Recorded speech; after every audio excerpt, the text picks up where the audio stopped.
হবে, প্যাসেঞ্জারের অসুবিধা, passenger phone করছে, কিন্তু আমরা এই যে এরকম যে সরকার যে এরকম করেছে এতে আমরা খুশি না, আমরা গাড়ি চালাবো না এরকম করলে। হ্যাঁ, বন্ধ রেখেছিলাম। হ্যাঁ, আবার বন্ধ রাখবো, সরকারের নামে আবার বন্ধ রাখবো। এখন প্যাসেঞ্জার ফোন করছে বারবার, এবার স্কুল কলেজ খুলে গেছে, প্যাসেঞ্জার বলছে, সেই জন্য আমরা গাড়ি বার করি, নাহলে আমরা গাড়ি বার করতাম না। হ্যাঁ, তুলে নিয়েছি, চলছে, বাস চলছে। হ্যাঁ। দুদিন বাস চলাচল বন্ধ হওয়ার পর আজ থেকে স্বাভাবিক হয়েছে বাস চলাচল। বন্দর থেকে আরামবাগগামী যে রুট 24 নম্বর রুটের, আমরা 9 তারিখে খবর সম্প্রচার করেছিলাম। বাস বন্ধের ডাক দিয়েছিল বাস চালকরা। তাদের দাবি ছিল যে ন্যায় সংহিতা, কেন্দ্রীয় সরকারের যে ন্যায় সংহিতা বিল, সেই বিলের বিরুদ্ধে যেই তাদের মূলত বন্ধ রেখেছিল তারা বাস চালনা। 9 তারিখ 10 তারিখ দুদিন বাস বন্ধ ছিল। 10 তারিখ রাত্রে অর্থাৎ কালকে রাত্রে আরামবাগ যে ইউনিয়ন বাস কর্মীদেরকে নিয়ে বৈঠক করেছে আরামবাগ সাংগঠনিক জেলা বিজেপির সভাপতি বিমান ঘোষ। সেই বৈঠকের পরেই আজকে সকাল থেকেই বাস চলাচল কিন্তু স্বাভাবিক হতে দেখা গেছে আরামবাগ টু বন্দরগামী যে 24 নম্বর রুটের, সেই 24 নম্বর রুটের বাসের। আমরা আজকে বাসের যারা চালক তাদের সাথে কথা বলেছিলাম। দুদিন তো বাস বন্ধ ছিল, আবার আজ থেকে এই রুটে চালু করেছেন, মানে কেন চালু করে দিলেন? বন্ধ রেখেছিলেন কেন আর চালু করলেন কেন?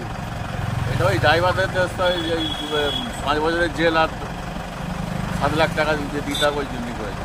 কালে কি হলো তারপরে আজকে চালু করলেন? এখন চালু হয়েছে বললে এখন নেতাদেরকে জিজ্ঞেস করতে হবে, চালাতে বললো চালাচ্ছি, উইথও করে নিয়েছে, এটাই শুনলাম।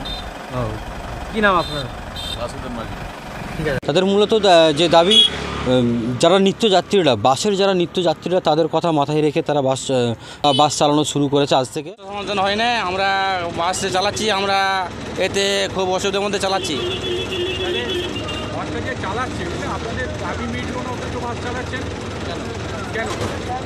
এখন চালাচ্ছি বাস, প্যাসেঞ্জার গাড়ি চালাতে হবে, নাহলে অসুবিধা হবে, আমাদের এর থেকে একটু প্রবলেম আছে, বাস চালাতে হবে, প্যাসেঞ্জারের অসুবিধা, প্যাসেঞ্জার ফোন করছে, কিন্তু আমরা এই যে এরকম যে সরকার যে এরকম করেছে এতে আমরা খুশি না, আমরা গাড়ি চালাবো না এরকম করলে। হ্যাঁ, বন্ধ রেখেছিলাম। তাহলে যদি দাবি না মেটে তাহলে কি ভবিষ্যতে কি আবার বন্ধ রাখবেন বলে মনে হয়? হ্যাঁ, আবার বন্ধ রাখবো, সরকারের নামে আবার বন্ধ রাখবো। এখন প্যাসেঞ্জার ফোন করছে বারবার, এবার স্কুল কলেজ খুলে গেছে, প্যাসেঞ্জার বলছে, সেই জন্য আমরা গাড়ি বার করি, নাহলে আমরা গাড়ি বার করতাম না। যদি হয় আবার আমরা বন্ধ করে রেখে দেবো। নেতারা বৈঠক করেছে, কী করেছে ওটা আমার খবর পাইনি, ঠিক আছে, ওটা খবর পেলে আপনাদেরকে জানিয়ে দেবো। প্যাসেঞ্জার ফোন করছে, স্কুল কলেজ খুলে গেছে, এবার তাদের তো অসুবিধা হচ্ছে, সমস্যা হচ্ছে। নাহলে মোটামুটি সব বাস চলছে মোটামুটি। হ্যাঁ, সাইফুল ইসলাম। এবং অনেক বাস চালক তারাও বলছেন যদি এই যে বিল, এই বিল সত্যি না প্রত্যাহার হয়, সত্যি কি হয়েছে জানি না। যদিও সাংগঠনিক জেলা সভাপতি উনি বলেছিলেন যে এই বিল কিন্তু সেভাবে কার্যকরী হয়নি, বিল প্রত্যাহার করা হয়ে গেছে, বিচারের দিন রয়েছে, এরমই বলেছিলেন। সেই জন্যই তার কথা মাথায় রেখেই বা এই নিত্য যাত্রীদের যে সমস্যা, এই সমস্যার কথা মাথায় রেখেই ধর্মঘট তুলে নিয়েছে বাস চালকরা। হ্যাঁ, তুলে নিয়েছি, চলছে, বাস চলছে। হ্যাঁ। আপনাদের কি দাবি দেওয়া তাহলে মিটে গিয়েছে? দাবি দেওয়া মিটেছে। ওই কে অমিত ঘোষ নাকি আরামবাগে ডেকেছিল আমাদেরকে, ডাকার পর আমরা গেলাম 6:30টার সময়, বললো আমরা দেখছি, ওটা ঠকিয়ে আছে, ভয় নেই আর, তোমরা গাড়ি চালাও। অমিত ঘোষ নাকি বললো যে তোমরা গাড়ি চালাও, তারপর আজ থেকে চালু করেছি আমরা। এই যে আরামবাগ টু বন্দর বা এই যে রোডে 24 নম্বর রোডে সব গাড়ি কি চলছে? সব গাড়ি চলছে আমাদের।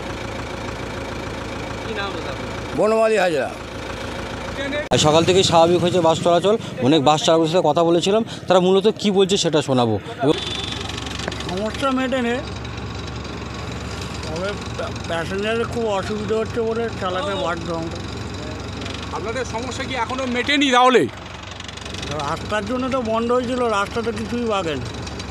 রাস্তার জন্য বন্ধ করেছিলেন? রাস্তার জন্য, তারপরে ওই যে কি কেস ফাইল করেছে ওর জন্য। তারপরে কী হলো, আজ থেকে চালু করলেন, কী বলা হয়েছে আপনাদের? চালু করলাম, আরামবাগে সব নেতারা সব গেইলো, চালাতে বললো, আমরা চালাচ্ছি। মানে একটা আশ্বাস দিচ্ছে যে আইন উঠে যাবে নাকি, এরকম কিছু আশ্বাস দিচ্ছে? আইনটা কি উঠে যাওয়ার কোনো আশ্বাস দেওয়া হয়েছে? তা বলতে পারবো না, আমরা নেতারা ছাড়া বলতে পারবো না, তারা তো ফিল্ডে গেলো, আমরা দেখলাম। কী নাম আপনার? আমার নাম বিজয় চক্রবর্তী।